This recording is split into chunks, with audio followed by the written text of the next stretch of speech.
Il faut absolument que tu comprennes une chose. En gérant ton argent comme la majorité des gens, s'enrichir, ça va être extrêmement compliqué. Dis-toi bien que les personnes les plus riches ont au moins une chose en commun. Ils savent extrêmement bien gérer l'argent. Donc aujourd'hui, je vais te donner des clés extrêmement importantes pour que tu puisses gérer ton argent comme cette minorité et que tu puisses toi aussi commencer ce processus d'enrichissement. Le plus important, c'est de se dire aujourd'hui, il y a des gens qui s'enrichissent et il y a des gens qui ne s'enrichissent pas. Une des clés sur lesquelles tu vas pouvoir jouer pour commencer à démarrer un processus d'enrichissement, c'est l'argent. Donc on va voir ensemble aujourd'hui 5 points qui selon moi sont essentiels. Bien évidemment, si la vidéo te plaît, tu aimes, tu laisses un commentaire, tu t'abonnes, tu partages. Bref, c'est parti. La première chose qu'il faudrait que tu fasses, c'est commencer à voir un petit peu ton budget comme une entreprise. Alors attends, n'aie pas peur, je vais t'expliquer. Demain, si tu as une entreprise, le chiffre d'affaires, ça va être important. Mais tu ne vas pas te contenter uniquement de regarder le chiffre d'affaires. Il y a plein d'éléments que tu vas devoir regarder, notamment ce que l'entreprise paye en termes de charges et au final aussi ce qui va rester à la fin au niveau de l'entreprise. Tu vas bien évidemment regarder le résultat net. Tu dois avoir exactement la même approche en ce qui concerne ton budget personnel. C'est effectivement extrêmement important de regarder combien tu gagnes, mais c'est que la première partie du boulot. Il va falloir que tu aies la visibilité sur ce que tu vas dépenser chaque mois. Il faut que tu aies aussi le contrôle sur ces dépenses. Je suis sûr que tu t'en doutes. L'objectif, ça va être de faire en sorte d'avoir un niveau de dépense qui va être inférieur à tes revenus. L'objectif, ça va être de maximiser l'écart entre ces deux sommes, parce que c'est ce restant, ce reliquat, qui va te permettre de t'enrichir. Pour rappel, si tu dépenses autant que ce que tu gagnes, ça veut dire que tu enrichis tout le monde sauf toi. J'adore cette phrase parce que je la trouve plus que vraie. Si tu gagnes 5 000 € par mois et que tu en dépenses 5 000, ça veut dire qu'à la fin, il te reste rien du tout. Ça veut dire que tu as enrichi tout le monde en consommant, en dépensant ton argent, sauf toi. Donc à partir de maintenant, il faut absolument que tu tiennes un budget, que tu tiennes compte de tes dépenses, que tu arrives à les contrôler. Il va falloir que tu sois en mesure d'identifier la somme que tu es capable de mettre de côté tous les mois. La deuxième chose que tu dois absolument comprendre, c'est que l'argent, c'est qu'un numéro, c'est qu'un chiffre. Soit un bout de papier si tu l'as en vrai, soit un numéro sur un ordinateur. Il va avoir de la valeur que s'il travaille, que s'il transite, que s'il est échangé. L'argent qui est immobile n'a absolument aucune valeur. Je vois beaucoup trop souvent des gens qui se mettent de l'argent de côté, qui ne savent pas du tout pourquoi et qui le mettent sur des comptes qui rapportent rien du tout. En ce qui concerne votre argent, chaque somme que vous avez doit être affectée à quelque chose. Ça peut être des projets extrêmement court terme, donc là effectivement le cash ça peut être envisageable, ou ça va être des projets moyens puis long terme. Accumuler de l'argent qui va dormir, qui ne va pas bouger, c'est même quelque chose d'extrêmement négatif, parce que ça veut dire que vous ne tenez pas compte de l'inflation. L'inflation, ça va être la baisse de la valeur de la monnaie. Si aujourd'hui vous avez une somme d'argent et que cette somme d'argent vous la laissez sur un compte qui ne rapporte rien du tout, au fur et à mesure que le temps va passer, vous pourrez acheter moins de choses avec cet argent.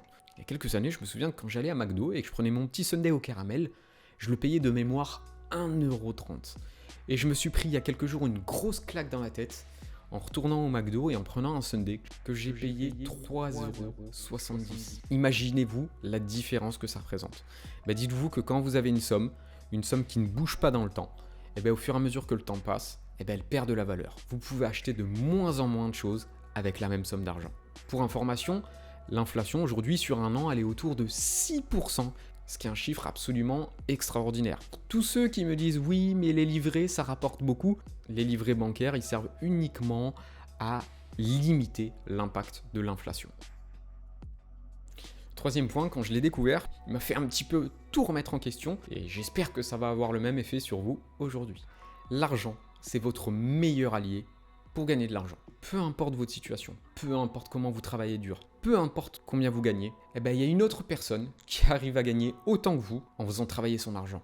Et c'est ce que vous allez devoir faire au fur et à mesure du temps pour commencer ce mécanisme d'enrichissement. La différence que tu vas être capable d'établir entre tes revenus et tes dépenses tous les mois, tu vas les utiliser d'une manière intelligente. Tu vas les utiliser pour acheter ce qu'on appelle des actifs. Les actifs, ça va être tout ce que tu vas pouvoir acheter et qui va te rapporter de l'argent dans le temps. C'est ce qu'on va rechercher dans le cadre de l'investissement. Tu vas devoir investir ton argent dans des actifs pour le faire travailler. S'il y a une classe d'actifs que tu dois connaître et retenir aujourd'hui, c'est le marché des actions. Les actions, c'est la classe d'actifs qui surperforme tout depuis 200 ans. Donc tu dois être en mesure, en capacité, et tu dois investir sur ce marché-là.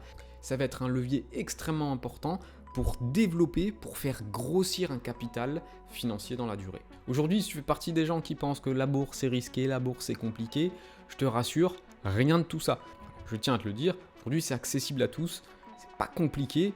J'ai fait plusieurs vidéos sur le sujet, donc n'hésite pas à les voir sur la chaîne et tu vas vite comprendre effectivement le pouvoir et l'impact que peut avoir les marchés financiers dans le cadre de cet objectif d'enrichissement. La seconde classe d'actifs qui est extrêmement à la mode en France, l'immobilier. Ça peut être aussi un excellent outil pour se développer patrimonialement parlant. Tu vas pouvoir acheter de l'immobilier en direct, tu vas pouvoir utiliser le levier de la dette pour le faire, tu vas pouvoir acheter de l'immobilier avec des petites sommes, notamment en passant par la bourse, notamment en passant par des SCPI.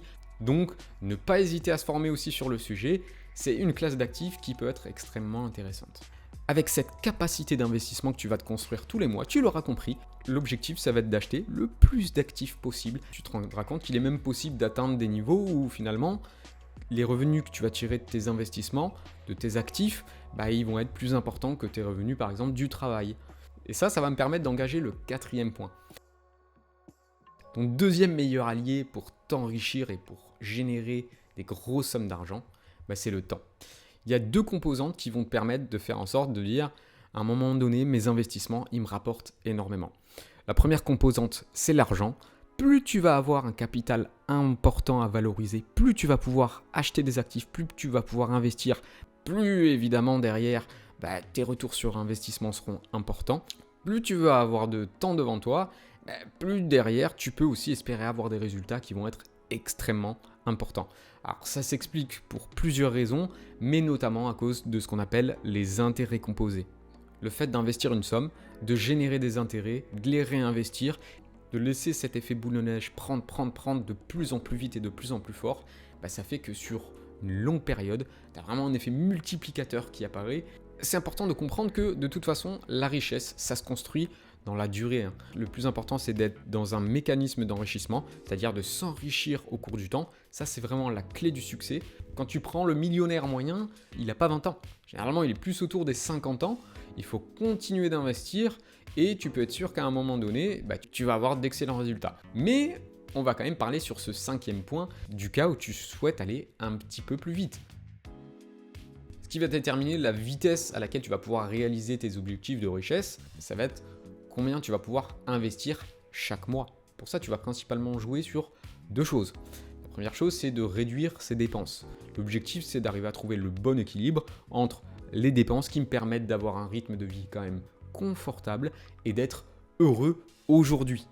Je pense qu'aujourd'hui, la solution, si tu veux investir plus, c'est peut-être d'envisager de chercher à générer plus de revenus tous les mois. C'est une phrase un peu bateau, mais c'est vrai. Ce que tu touches en termes de rémunération, ça dépend de la valeur que tu vas être capable d'apporter aux autres.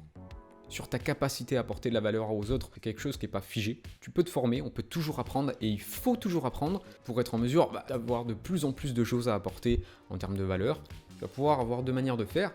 Soit se concentrer sur quelque chose qui va te permettre d'apporter énormément de valeur à une personne, soit peut-être d'apporter un petit peu moins de valeur mais d'essayer de toucher un grand nombre de personnes. Je vais te donner un exemple pour que tu puisses comprendre un petit peu ce que j'essaie de te dire là. Je suis un passionné de guitare. J'ai passé des milliers d'heures à me former en guitare. Et aujourd'hui, je suis en capacité de former des gens à jouer de la guitare. Et là, je vais avoir deux manières de faire. Je vais pouvoir essayer de cibler des gens qui souhaitent vraiment apprendre la guitare, à qui je pourrais apporter beaucoup de valeur et qui seraient prêts à payer une somme importante pour profiter de mon expertise dans ce domaine. Donc de cette manière, pourquoi pas donner des cours, on va dire en face à face, des cours particuliers que je facturais un certain montant pour arriver à en tirer des revenus importants. L'autre option, ça serait de dire, ok, je vais essayer peut-être de toucher un plus grand nombre de personnes. Pourquoi pas créer une chaîne TikTok, essayer de montrer ce que je suis capable de faire. Voilà aujourd'hui comment je suis capable de jouer la guitare. Voilà ce que je peux vous apprendre. Je peux créer une formation avec un abonnement mensuel qui sera disponible 5 € par mois. Vous pourrez avoir 30 minutes, je ne sais pas tous les combien de temps d'entretien avec moi. Bref, l'objectif ici, ça va être de faire en sorte de toucher un grand nombre de personnes. Donc des petites sommes, plus des petites sommes, plus des petites sommes. Ça permet d'avoir des revenus importants. C'est indispensable dans la vie d'un investisseur de commencer à penser à ça, d'essayer de trouver des moyens potentiellement de se construire du revenu supplémentaire pour pouvoir Oh non, je pense que je vous en ai assez dit pour aujourd'hui. Ça m'a fait super plaisir de vous retrouver. C'était Antoine et on se retrouve très rapidement de toute façon pour une prochaine vidéo. Restez aux aguets. Allez, à bientôt. Bye.